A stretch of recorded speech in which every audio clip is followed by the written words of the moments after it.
Hello, everybody. I'm Larry Sprung. I am a results leader, and I hope you enjoy our conversation. You're listening to ResultsLeader.fm. Being a thought leader is easy. Getting results is hard. This show is for the results leader who lives and dies by their results. Here is your host and Chief Results Leader, Jonathan Rivera. Yes, y'all, it's time for another ResultsLeader.fm, and today I've got a special treat for your ears. We're going to talk about building a life by design, not by default, with wealth advisor, Mr. Larry Sprung. Let's jump into it. Larry, welcome to the show, my brother. What is good? Hey, thanks for having me, Jonathan. It's a pleasure to be here. I can't wait to get into this, and what we like to do is start our listeners off with a very quick win. So what book or books have you given most as a gift? So I think there are two that come to mind that are excellent for everybody. One is Atomic Habits. I think it's excellent. It points out some great opportunities that we don't have to change everything in a minute and overnight. Just little incremental 0.5%, 1% changes over time, and compounding can really lead to a lot of change. And for business owners out there, I think that Traction is another great book. We implemented the EOS operating system at my firm after I read Traction. It made a lot of sense. And I think any business and any business owner really should take a few minutes, read that, and think about implementing that in their own practice and seeing some huge improvements to their business. All right. Everybody and their grandma is talking to me about Atomic Habits lately. Not so many people talking to me about Gino Wickman and Traction. And so what I'd like to know, man, I have read the book. I read the audio book. I passed it on to my team. I got massive amounts of tabs and highlights. Did you hire an implementer or did you guys do it yourself? So we did a quasi. I did hire a coach who acted as an implementer. He basically guided us through a self-implementation process. We have a team of 4 here, and it was something that I felt very comfortable with. We use their, they have a technology platform that we use to track our level 10 meetings, our scorecards, all the items. So it's really nice and easy to track it in one place. So we utilized him to kind of help us and guide us and then self-implement at the same time. We didn't have him do the full implementation process. So when you're saying their software platform, is that their Basecamp or is there another one? Traction Tools, I believe, Okay. And it's a platform that keeps everything in one place, which has been extremely helpful. It took us out of the Excel spreadsheet and printing a lot of information into, we basically run everything out of there. If somebody has an issue during the week, they put that in there. And then at our level 10 meeting on Tuesday, it pops up, we have a discussion, and we work to solve it. Man, I have to do this. I've heard it too many times. I'm in strategic coach, and a lot of the people have had a lot of success implementing this system. So selfishly, this is all about me right now, wanting to know about that. So we better keep moving. As Dan Sullivan would say, strategic byproduct of our conversation today, right? That's right. That's right, there you man. go. So let's talk about one of my favorite subjects, and I'm sure you're quite familiar with it as a successful entrepreneur. How has an apparent failure set you up for later success? There are no failures. They're all learning experiences. You know, if you're not failing, you're not learning. So I think that there are always opportunities to learn. And, you know, I think as an entrepreneur, you're going to hit, you know, what you call failures. But I think once you look to reframe that as learning experiences, it makes a lot more sense, provide you with a lot more ability to learn, grow, and solve problems. And that's really what the track, you know, kind of going back, not to harp on it, but that's really what Traction's all about is if there are hiccups in the business, if there are issues, they're addressed right away, they're talked about, and they're are steps moved to solve it so that they don't fester and turn into much, much bigger problems. But, to answer your question directly, we've had issues along the way, whether it be clients or whether it be providers. And again, I think that once you come to the point where you're reframing it and not looking at it as a problem or an issue and looking at it as an opportunity, it really changes that frame of reference. And once you go into that learning, it's something that will stay with you and help you grow as an entrepreneur and become that much better. I hear you. But there's no way, or maybe there is, I don't know. Maybe you're blessed more than all of us. I'm with you on the idea of failure equals opportunity for growth. Were you always of that mindset, or how did you come to that mindset?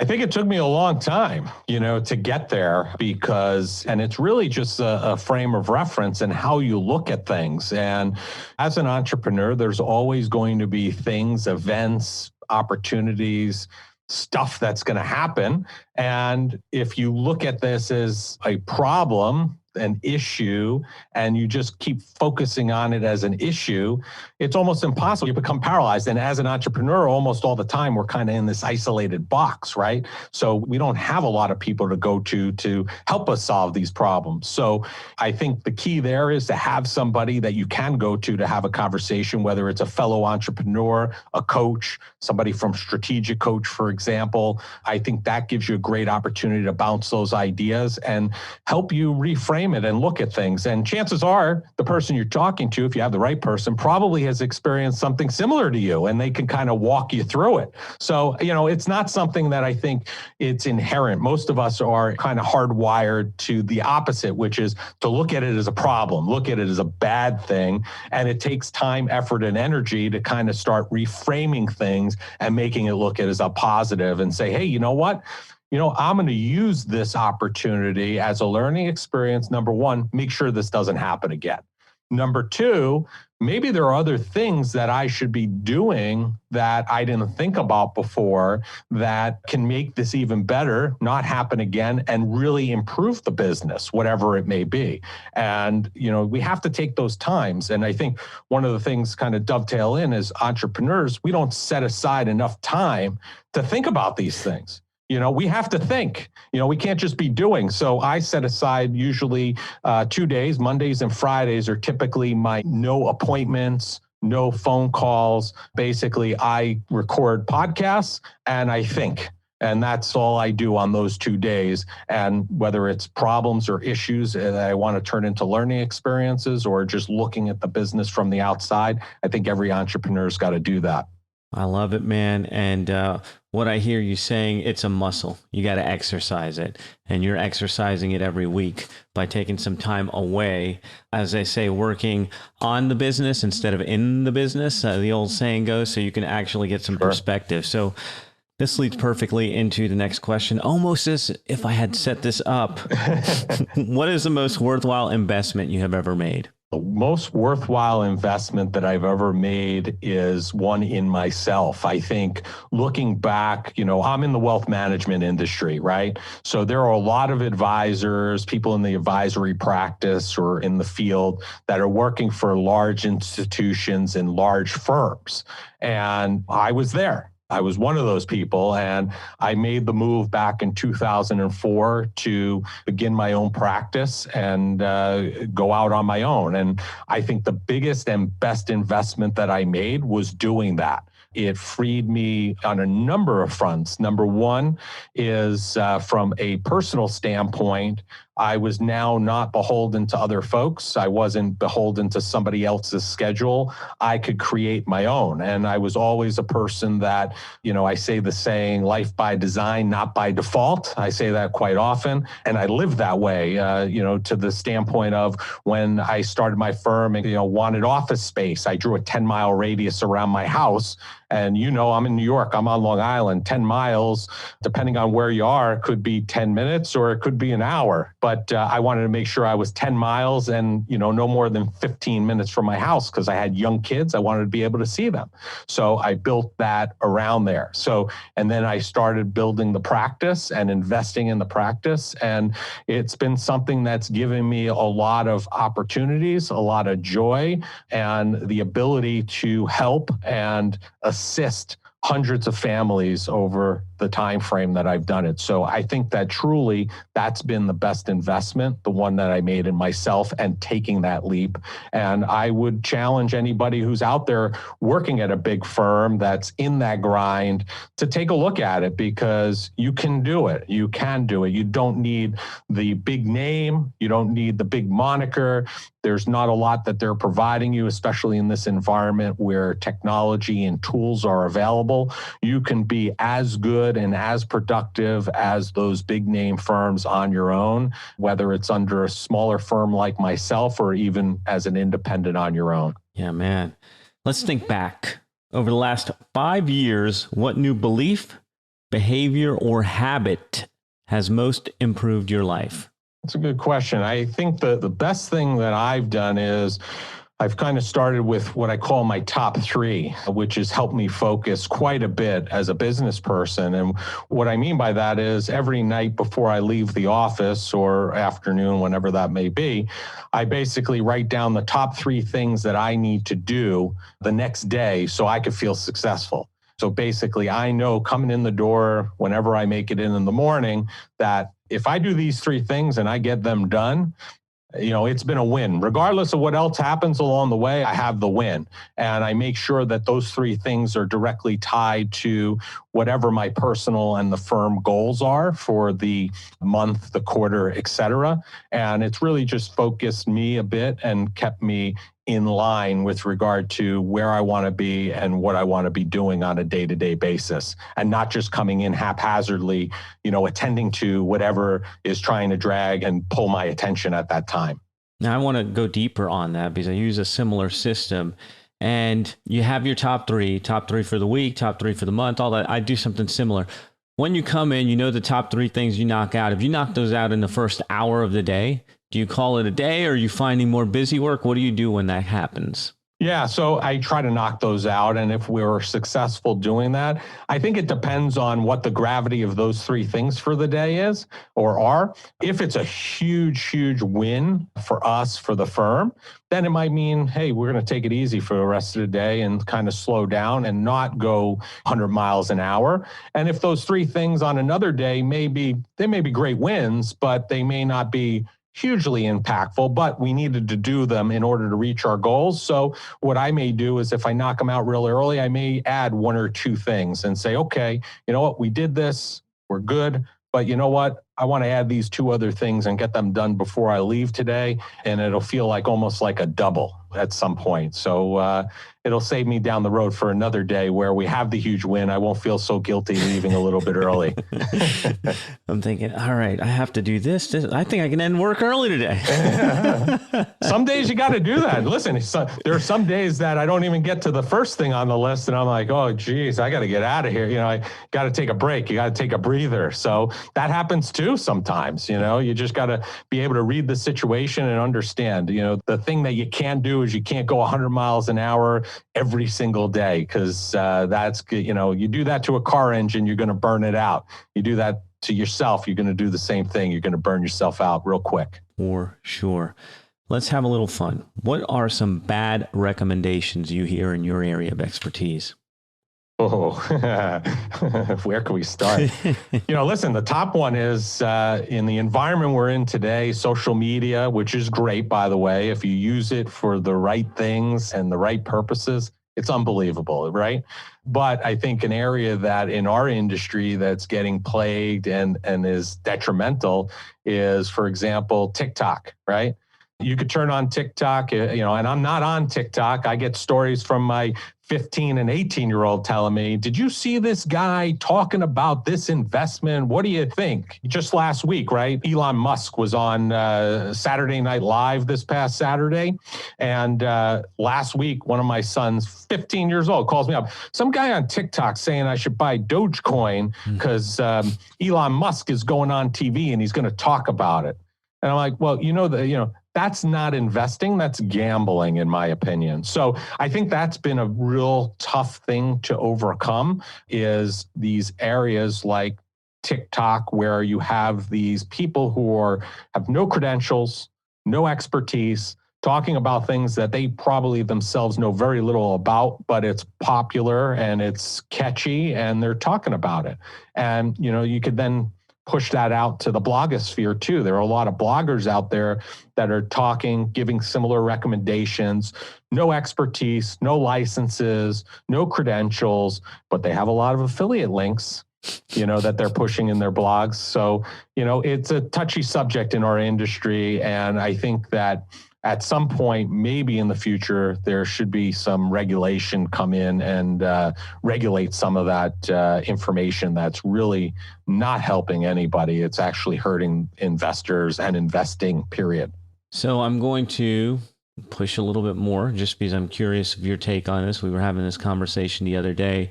And I have my investments. I have a fiduciary just like you. And I'm curious, where do you see this crypto, where do you see that fitting into a portfolio, or do you see that fitting in at all? So I don't give any recommendations regarding crypto. I could just really talk about from an educational standpoint.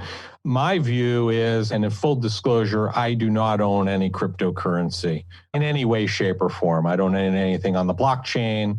I don't own any of the crypto type assets, but I know they're widely talked about and spoken about.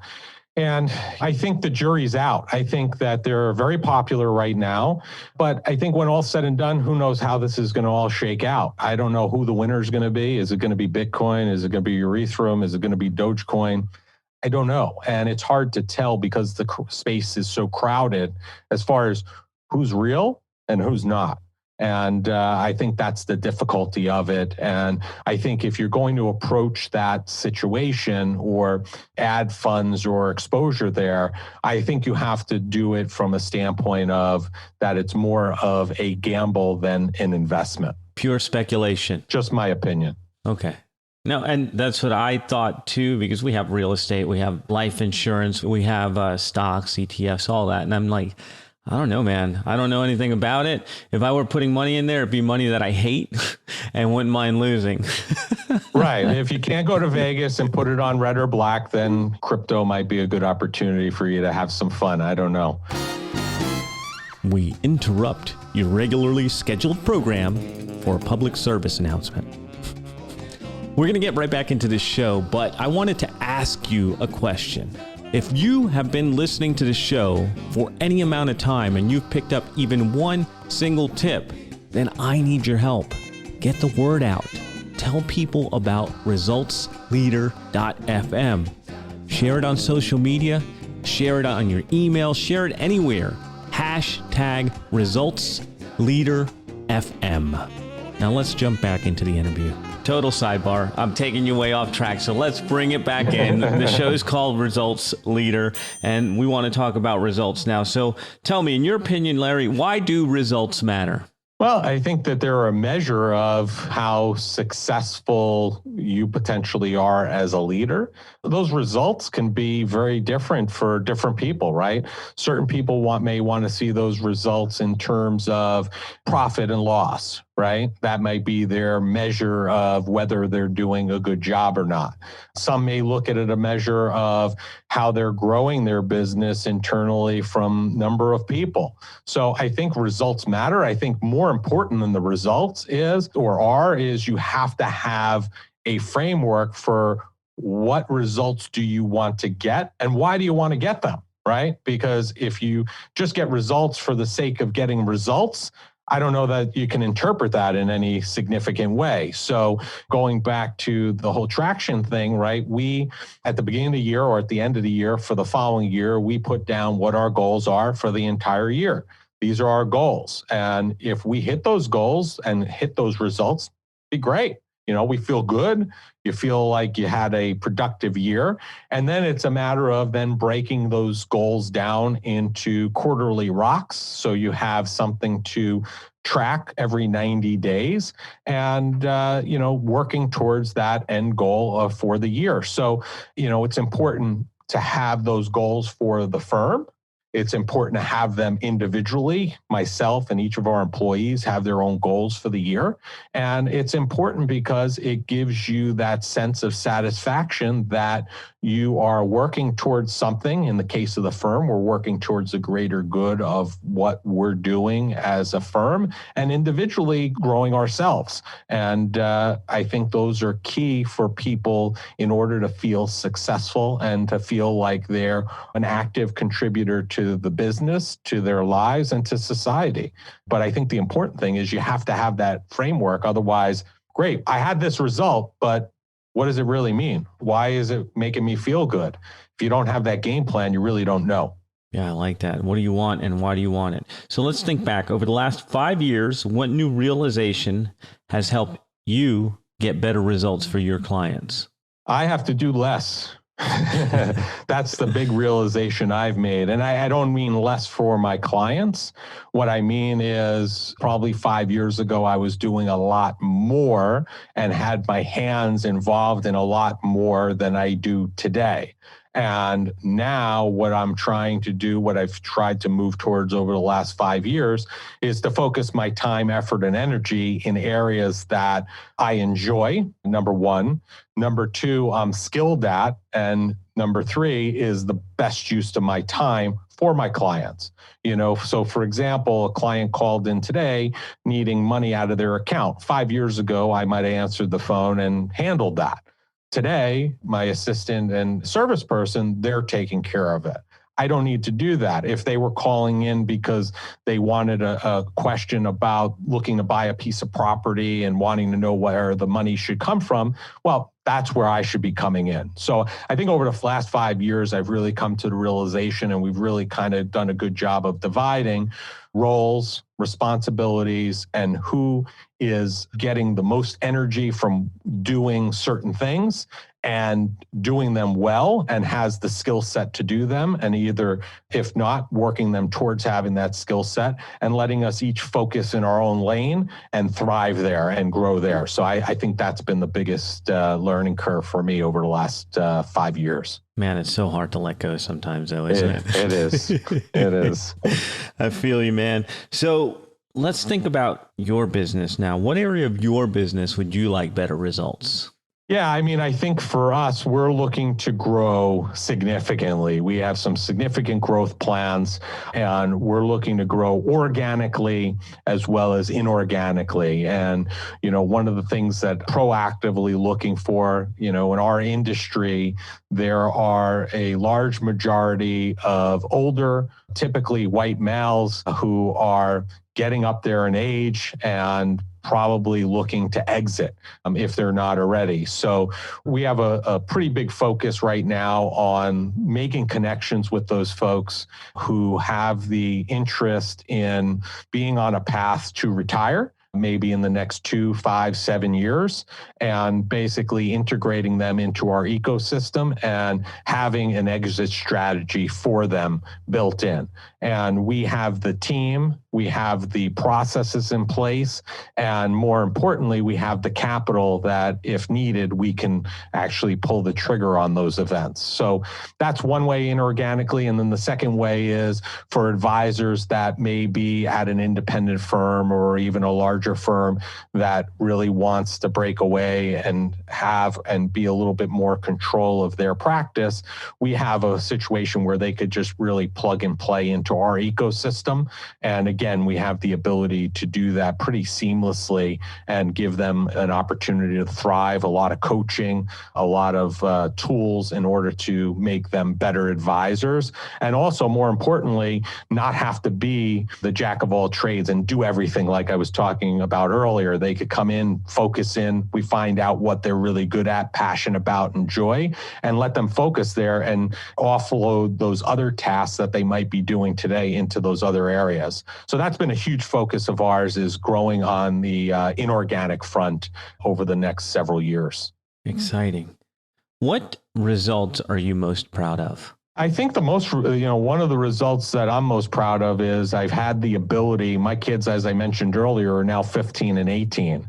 And I think the biggest result, which, is quasi-business related, but I think it's more of a going back to life by design and not by default.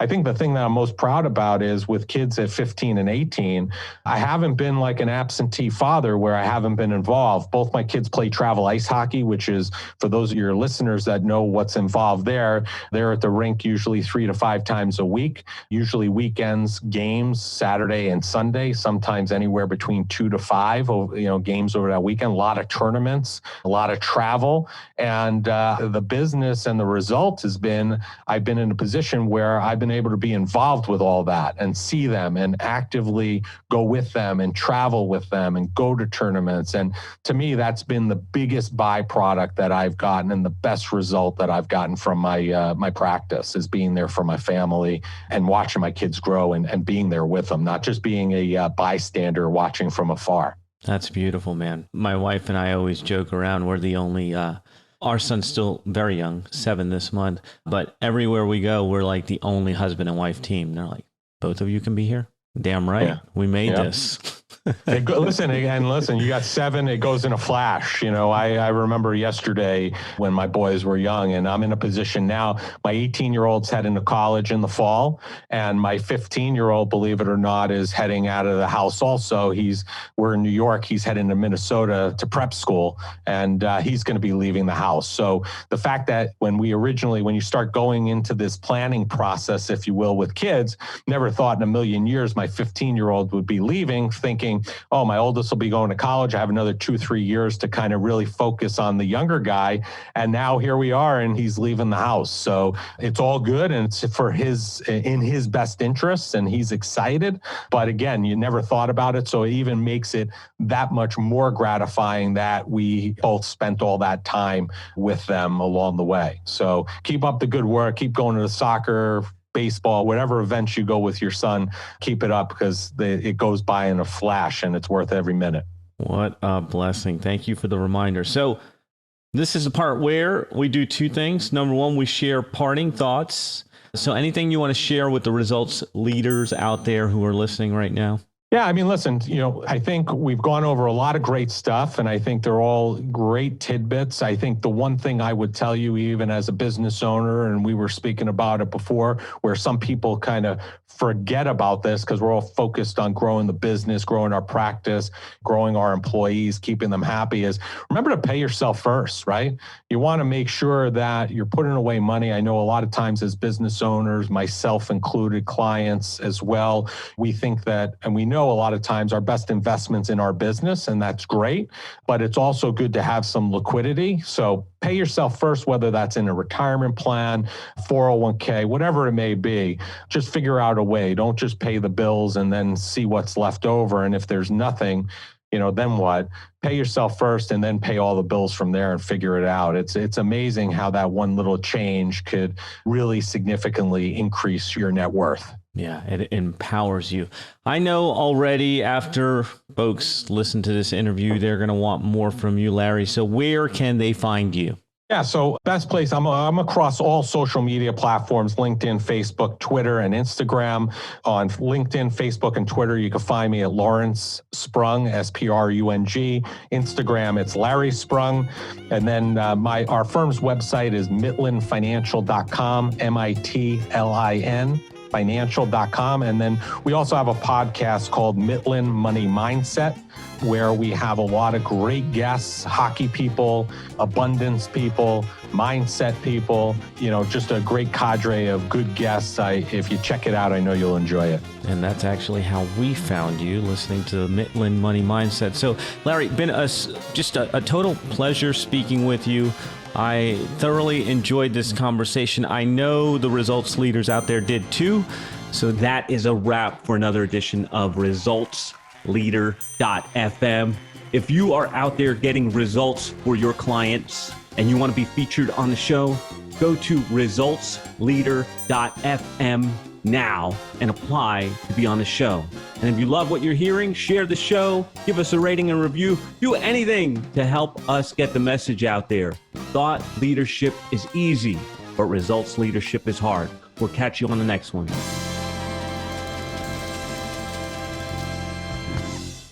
This is the podcastfactory.com.